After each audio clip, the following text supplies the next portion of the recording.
My name is Nancy Forbes Sheppard Harvey, and I'm going to tell you a little bit about my first husband as well as my second husband. I was born on April 11th, 1834. When I was 33 years old, I married Robert Henry Sheppard. He was 10 years my junior. Before marrying Robert, I was a school teacher in and around the Peoria area, mainly serving in Morton. School classes were not near as big as they are today. Now Robert was born March 18th to Joel and Charlotte Sheppard. Robert was the fifth child out of six. He had three brothers, Dennis, Sylvester, and Joshua, and two sisters, Sarah Ann and Mary Eliza. Robert's parents moved around several different times, first beginning their life together in Dearborn County, Indiana. After their first two children were born, they moved right here to Washington, Illinois. Their stay here was short-lived. They moved back to Indiana and then on again to Elizabethtown, Ohio, where Robert was born. Robert lived in Ohio for 4 years. When they moved back here to Washington, Robert spent nearly 12 of his years growing up right here in Washington. But then his family moved yet again, this time to Canton, Illinois. While in Canton, Robert's family adopted two young girls, Sarah and Mary Davis. The Sheppard family lived in Canton up until Robert's father died. And then his mother, Charlotte, moved the family back to Washington, and she lived here for the remainder of her life, nearly 19 years. Charlotte outlived all of her children except for one, the oldest, Dennis, and Charlotte lived with him until she died.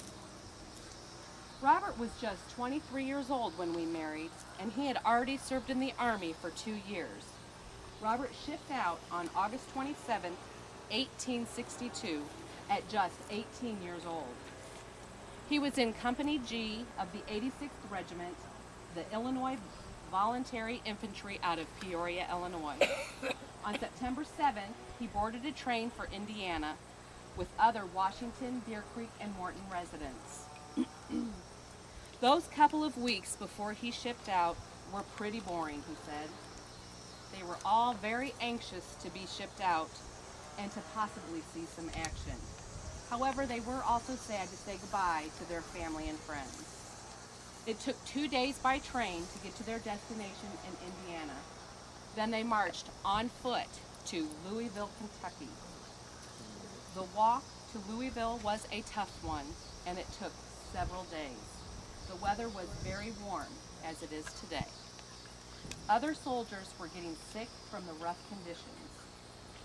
Nearly a month later, they saw some action for the first time. Some died and others were injured for life. For nearly 2 years, my husband fought the rebels through Kentucky, Tennessee, and Georgia until he was discharged early due to being sick. He was too sick to fight. Many soldiers were discharged early due to sickness. Living outdoors for 24 hours a day, 7 days a week, 365 days a year was harrowing. Robert was a very smart man and started studying and practicing medicine in Eureka, Illinois. After we were married, we lived on the outskirts of Eureka, but Washington was no stranger to us. We would visit his mother in Washington often. In the later years, I would really come to love Washington.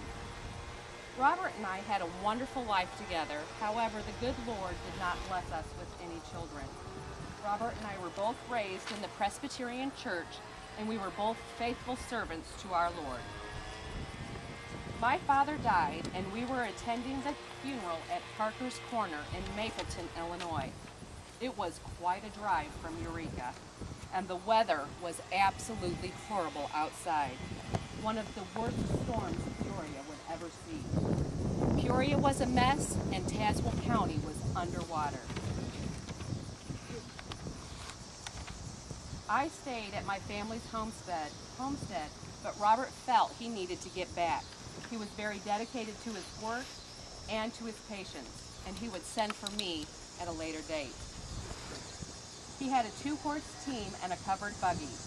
He came to a bridge ready to cross over into East Peoria. The bridge had water rushing over it. He started to cross that bridge, and he stopped halfway through and turned around. He went to the locals and asked them if they thought it would be safe for him to cross. Many told him not to cross. He was determined to get home, so he attempted to cross one more time.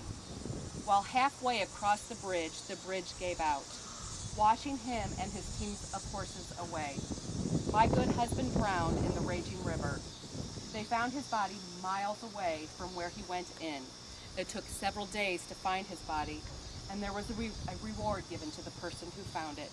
One of his horses did survive, but the other one drowned. I buried him in Deer Creek, Illinois, when he was just 31 years old. Survived the war, but not the rain.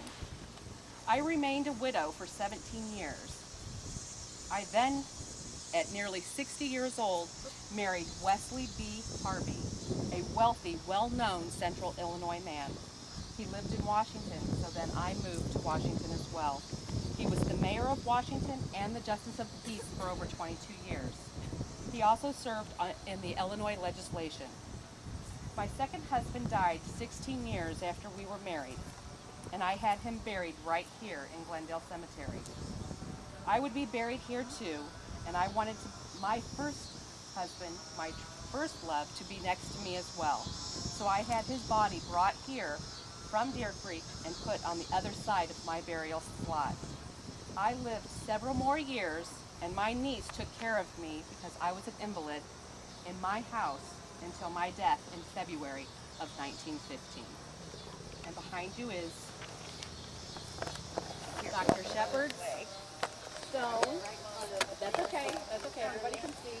And behind was the original stone that was in Deer Creek. They brought both over. She had another one made for him. Her slot, her second husband's slot, and his first wife. None of them ever had children. And that is it. Thank you for coming. Thank you. Okay.